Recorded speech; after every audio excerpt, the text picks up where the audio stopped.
Time to pull up a chair. We've got another great story for you today in the rLounge.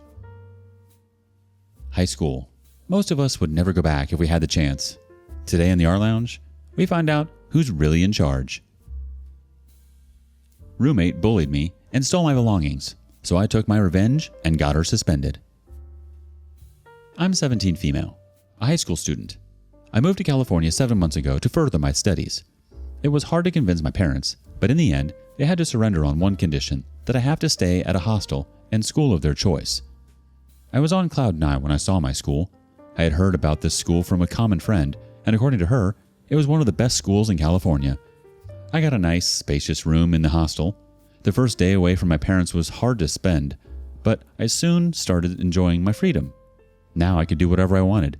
I had no one to scold me for staying awake till midnight or having my favorite snacks in my bed. It was like a dream. And that is why I'm here today, filling you up on my situation, which never in my life had I thought I would be facing. And who turned my life into a living hell? Nancy, female, my roommate. She is the kind of girl no one would ever want to live with or even have a friendship with. She is such a bossy person and always orders people around her. She thinks that everyone should obey her, and we are all her servants. I don't know what I did to deserve her. I still remember how she was yelling at her mother when she entered the hostel because she didn't want to live there. I immediately felt bad for her parents. I won't say I didn't try to build a good relationship with her. Since the very first day she entered my life, I remember only one thing, how she tried her level best to put me down instead of building a healthy roommate relationship. I remember how I tried to talk to her when we were having dinner at the dining table with other girls, but she didn't look interested at all, rolled her eyes, and left her seat. The next day, when I was watching something on my phone patiently, she threw my blanket off my bed because she couldn't find her notebook. When I had to help her, she pushed me back instead and called me clingy. Sometimes I think she has some multiple personality disorder because later she apologized for her behavior. But her behavior hasn't changed at all. She still sometimes makes a big fuss about little things. She's just getting on my nerves. The only time I'm calm and relaxed is when I'm with Melissa, female, my only best friend here. She listens to my nonstop complaints about my roommate and supports me. We spend most of our time in the cafeteria and sometimes in her room. We avoid spending time in our room because of my terrible roommate. Once Melissa came to my room and Nancy fought with her because she was sitting on her chair, which she misunderstood as mine. Nancy insulted her and said really bad things to her. Since then, I don't invite her to my room anymore. The main matter of concern for me now is that she is using her knowledge of my likings and dislikes for her own benefit. For instance, she purposely wears perfumes of woody and strong scents because she knows I'm allergic to them. Sometimes she would yell at me in front of everyone at school, especially in front of Jack, male, because she knew I liked him. She read my diary. She always troubles me by doing these things, always poking around in my life. Luckily, we didn't study in the same section, otherwise, it would have been worse. Nancy is not just an arrogant girl, but also a bully. Last week, she tortured a poor little girl. We were walking past the cafeteria and there was a girl sitting on the chair with some students consoling her and trying to make her stop crying. Her clothes were all dirty with ink on them. It looked like somebody had poured ink on her. And that somebody was none other than Nancy. I couldn't help but ask her about it. When the girl was done sobbing, she told us that my evil roommate had ordered her to bring a burger for her. Maybe the girl was a junior, which made Nancy see her as easy prey. When the girl refused to do anything for my roommate, she lost her temper and sprayed ink on the innocent girl. Except for a few boys, there was no one in the cafeteria, and those boys were busy playing video games, so they didn't notice anything. My roommate then abused her and left the cafeteria. We decided to complain about this to the principal, but when we reached the office, we saw my roommate sitting outside the office. One of our teachers in first aid was also there. Nancy had bruises on her right arm and was crying. We were all in deep shock. No one had ever thought that she could even hurt herself by playing the victim. We all knew her as an arrogant bully, but this was our first time seeing her as a cunning person. I knew that it would be a waste of time to go to the principal, but Melissa insisted, and I was right. My clever roommate was able to convince the principal that it wasn't her who started the fight. After all, she had strong evidence, her injury. She even told the principal that we girls bully her and make fun of her. We all felt so helpless. It is Nancy who bullies people, yells at them, makes them to do her assignments, and tortures her roommate. What surprised me the most was that when my roommate came back to our room with 2 of her bootlickers, she seemed all fine and was laughing her heart out as if nothing had happened. It made me so frustrated to see her. I couldn't bear her voice, let alone her laugh. She looks at me with a wicked smile on her face whenever she talks to me. I know that she wants me to know that she is the real boss here and no one can beat her. What is more frustrating is that I'm not as lucky as others, because they can at least stay peaceful in their room, not unlike me, who has to deal with her nuisance even after school. I'm hoping to stay away from her as much as possible and stay in Melissa's room more to avoid any useless argument with her, but I don't think things are going to be any better after all that she has done at our school. Yikes. She sounds like a walking nightmare. Are you able to make a formal complaint and go into a different room with a different roommate? There's no reason you should be subjected to that kind of behavior, and I feel like if enough people make formal complaints, they'll just kick that mean old Mancy out. Someone has to teach that chick some manners. Please let that be you. Update 1. Every day with Mancy is getting worse now. I know I haven't been keeping you guys updated about my turbulent life. It's because the last few days were really tough for me to cope with. Every day, new drama is happening in my life, all because of my evil roommate. If all those were not enough, Mancy was made the head girl of the school. I don't know what magic she had done on the teachers that she was made one. I mean, yeah, she is the captain of the basketball team and vice captain of the soccer team, but she is quite dumb in studies. I mean, there are other girls who are smarter, more intelligent, and more disciplined than her. For instance, me. I have been participating in most of the curriculum, and am good at my studies too. Mancy's tortures knew no bounds after becoming the head girl. She insulted many girls, including Melissa, for wearing lipstick to school, even when Mancy herself wore makeup. But she rubbed it off before the assembly, and we all knew that she was going to get her makeup done again. Her bossy behavior has been at its peak lately. Next Saturday, our school is hosting an annual function. I've given my name as a contestant because I thought it would be a good opportunity to show off my paintings, but yesterday I got to know that my name was removed from the list. I know Mancy did this because the girls who are handling the lists of contestants are Mancy's minions. She not only got my name removed, but also all the names of other students who she dislikes. For all of the activities, she chose only her friends and those who tolerated her bossy behavior. When I asked her why she did that, she laughed and called me an attention seeker. She literally questioned my worth and told me that I was not a deserving contestant, which is why she removed my name from the list. According to my dominating roommate, nobody would want to see my paintings. Melissa suggested that I participate in dance because she and her boyfriend were also participating in it. When I reached out to Mancy for nominations, she said I can apply for dance, but for that, I must have a partner with me. Melissa suggested that I should ask Jack to be my partner. Mancy overheard it, and before I could ask him anything, she asked Jack to dance with her for the annual function. Jack is a little introverted, and he has asked Mancy for some time to think about it. I'm still hoping that he will reject her proposal because I have noticed him staring at me multiple times. I'm getting chills just at the thought of seeing both of them dancing. Geez, I'd hate to know what Mancy might do to Jack if he rejects her. And it's odd that a person like her would get to be head girl at the school. And what does that even mean? I feel like that seems sort of discriminatory to the remainder of the students at the school. And it's bound to go to someone's head, especially Mancy's. Update 2. I was hoping that Jack would reject Mancy's request as I mentioned in my last update, but it turned out into something else. Actually, Mancy didn't ask him for it. She told him that it is the teachers who have decided the pairs, and that is why Jack has to accept the request. Seeing both of them dancing kills me. She gives me a sneer every time they are dancing. I have tolerated her enough. I feel helpless because I know that I can't do anything about this. 3 days ago, when I was studying and Mancy was getting ready to go to Jack's place for dance rehearsal, she asked me to pass her lip gloss. I knew she wanted to make me jealous, but I did not want to show her that it was her victory. They were just a dance couple and nothing more than that. So I passed the lip gloss to her and started asking her about how her dance rehearsal was going, etc. She was speaking with much enthusiasm in her voice. Although it was killing me from the inside, I showed no reaction on my face. I was just smiling.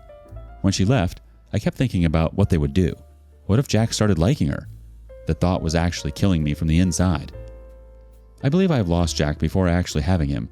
My terrible roommate stole him from me. Speaking of stealing, I want to tell you guys something else. This is something that is bothering me a lot. My belongings are disappearing. I don't know where. First, it was my super expensive handbag that I purchased after saving money for almost 8 months. At first, I thought I must have kept it in Melissa's room as I took it there to show her, but after checking her room, it wasn't there. I reported this to the warden, but haven't received any fruitful results yet. It started with my bag, but soon a number of my other things also started disappearing, including my clothes and makeup. Of course, I suspected Mancy of stealing my belongings because no one else comes to our room other than Mancy and her minions. Not just me having heard that a lot of other girls at our hostel are losing their stuff. I don't know about others, but for my things, I suspect Mancy. I don't know anyone who could like someone like her unless she threatened to kill them. And of course, she stole your things. You know that. Why wouldn't she? It seems like she'd do it just to get to you, OP. She makes everyone's lives a living hell. It's time to get the heck out of there, OP. Update 3. It was Mancy. My gut felt bang on target. It was Mancy who was stealing my stuff and all. Remember how Jack and Mancy used to go for rehearsals in the evening and I used to cry in my bed for hours? One such evening after she left the room, I found her wardrobe keys lying under the bed. I guess it slipped while she was stuffing it inside her bag. She barely forgets it. But today, she was so busy making me jealous that nothing else mattered to her at all, so she forgot to take her keys with her. The stealing thing came to mind, and I got curious. I knew that it wasn't the right thing to do, but my curiosity was at its peak, so much so that I couldn't stop myself. I opened her wardrobe. It was the messiest wardrobe I had seen in my entire life. Her clothes were stinking. They were dirty. But that's not what I was interested in. After digging through her dirty clothes, I found my missing bag, some of my missing clothes, and some of my makeup items. So Mancy was indeed a thief apart from all her titles of being a bully and arrogant girl. But trust me, I wasn't shocked at all because deep down in my heart, I knew that it was her. I was thinking about why, on earth, she was chosen to be my roommate and how low she could stoop. I searched every other place but didn't find anything else. Then I locked her wardrobe, threw the key on the bed, and left it as it was. I called Melissa and told her how Mancy had crossed all the limits. I wanted to expose Mancy, but we could not think of any idea. If we showed Mancy's wardrobe to the warden, she would just say that I had planted those stolen items there and was framing her. Melissa suggested that I take out my stuff from her wardrobe before she comes back, and later we would figure out the revenge. My bag and the makeup item were so expensive, I just couldn't afford to lose it. I pulled it back secretly. I wanted to leave the school. At that moment, I really wanted to run from the hostel, but where could I go? I don't know anyone here. Melissa said that we would figure out something, and for that moment, I have to just calm myself down. I was broken completely and didn't know what to do. I was thinking about my hometown and wanted to go back. All of these were keeping me so stressed that I was not able to focus on my studies. Looking at my depression, Melissa forced me to talk to the warden about the incident. She wanted me to complain to the warden about Mancy. I wasn't the only person who hated her. Everyone in the school except her crawler wanted her to leave the school. We both knew that many students had complained about Mancy's behavior, but every time she defended herself, stating that she was the head girl of the school and students don't like her, so they made false allegations against her. I knew nothing would happen to her and she would get away with her evilness.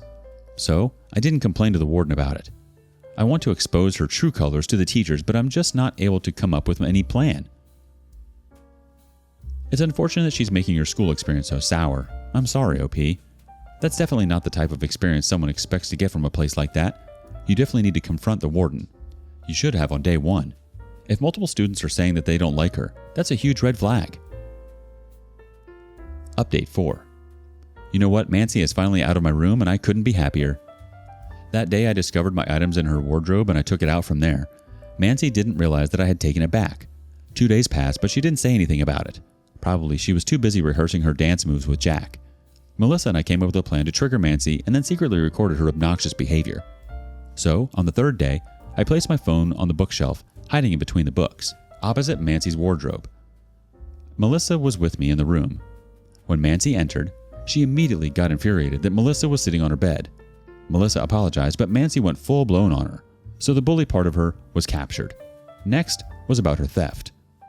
I pulled out the bag from my wardrobe and all those missing tops that I found from Mancy's wardrobe the other day and showed them to Melissa.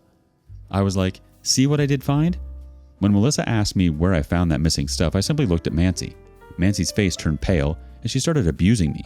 She started yelling that how could I call her a thief and all that. I said because she was a thief and stole others' belongings. She kept abusing me, but I didn't back out. Mancy lost her mind and opened her wardrobe and started throwing all the stolen items and dared me that I couldn't do anything about it. She was like, yeah, I have all these clothes and makeup of you poor chicks, and what are you going to do about me? She mocked me and triggered, do you want to complain? Do you want to complain? Go ahead and complain. You chicks cannot do anything. Remember who's the boss here? She became so aggressive that at one point in time, her face was almost touching my nose. Melissa had opened her Instagram live when Mancy was throwing all the stolen stuff on my face and was charging at me. When Mancy realized that she was being recorded, she tried to snatch the phone from Melissa and their scuffle also went live. Melissa stopped the recording, but by then the damage was already been done. Besides, we had the full video of the incident getting recorded through my phone. Mancy was still shouting and cursing us when her phone started buzzing. Her friends were calling to tell her that she was caught on Instagram Live and that so many had seen it. Melissa went out to call the warden because we knew Mancy was not going to spare us. We were right. Mancy became monstrous and hurled such abuses and assaults on me that I could have never imagined. By then, Melissa arrived with the warden. I took my phone from the bookshelf and showed the full recordings to the warden. Mancy was so infuriated that I had recorded her all these while that she tried to snatch the phone from the warden's hand. The warden rebuked her and put her in her place. I told the warden that I was going to involve my parents and the police if required if she didn't take any action. I played the same dirty of playing the victim in front of the warden. I was crying and insisted that I would directly show this to the principal if she didn't report Mancy.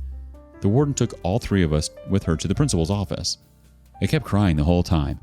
I'm sure Mancy would have also used her tears to get away with the wrongdoings, but this time she was caught big time, and she could no longer use tears to fake it. The principal saw the video and called both of our parents on the next day, and she instructed the warden to change the room for Mancy. Mancy yelled in front of the principal that she was not going to move to another room because her friends lived in the adjacent rooms. So, I requested that my room be changed. I can live anywhere except with that wicked girl. The warden changed my room but also scotched Mancy for her behavior. There was a lot of drama, and it would take forever for me to write all of those in detail. So, in brief, the warden went back to Mancy's room and checked her wardrobe. She found a lot of missing items reported by the other girls. I was packing my belongings when all this happened. You won't believe what happened next. When my parents met with the principal and saw the video, they blamed the management and the warden for not taking the children's safety. My dad was like he was going to call the police right away, but the principal somehow stopped it. Meanwhile, Mancy's parents didn't take her side and stood quiet. This angered Mancy, and she started yelling at her mother in front of everyone that they were not taking her side like my parents were taking mine. She only got silent when the principal threatened to suspend her from the school. Her father at last spoke that Mancy was a sports person, so it is natural for her to be a little aggressive, and she brings that aggression to the field in the house. The warden asked them to seek counseling for her because it is not healthy or natural to torture others. She was indeed a bully and nothing else. The principal asked Mancy's parents to take her home for a few days until he handled the other matters. The principal told me and Melissa that we shouldn't have posted on Instagram and that I shouldn't complain to the authorities. I told him that no actions had been taken on Mancy earlier, so I didn't complain and instead chose to this route. He didn't say anything further, but we were also not applauded for our bravery. The principal and the warden were concerned that it would damage the reputation of the school and the dorm, so they held me and Melissa equally responsible for damaging the reputation, although they didn't tell us anything. Mancy is going through her suspension period. It is still not sure if she will continue to be this head girl or not. The annual function is also next week. Jack has moved out from the dance program because Mancy is not there. Melissa asked me to join Jack as the partner, but I didn't want to make a fool of myself by going to the stage without sufficient practice. 90% of the rehearsals are over, so I don't intend to join midway. I don't know what is going to happen when Mancy returns from her suspension period. I definitely am not hoping that she will mend her ways. She is definitely going to hunt me down, but this time I'm prepared for this. The best part is, I don't have to see her face day and night. We'll update if anything develops. Someone like Mancy shouldn't have been given a second chance. She absolutely should have been suspended, and the fact that she wasn't makes me question why the school you went to was supposedly one of the best in California. And she's aggressive because she's in sports? Wow. I feel like that's no reason at all to be treating people the way that Mancy was. And it's stereotyping people in sports. Her parents are just as horrendous as she is. Now we know what Mancy gets it from. Do you know a Mancy? Tell us your stories in the comments below. And thank you for following along today in the rLounge. Before you go, be sure to like and subscribe and hit that notification bell. If you have something you want to share regarding today's content, we want to hear it. Until next time.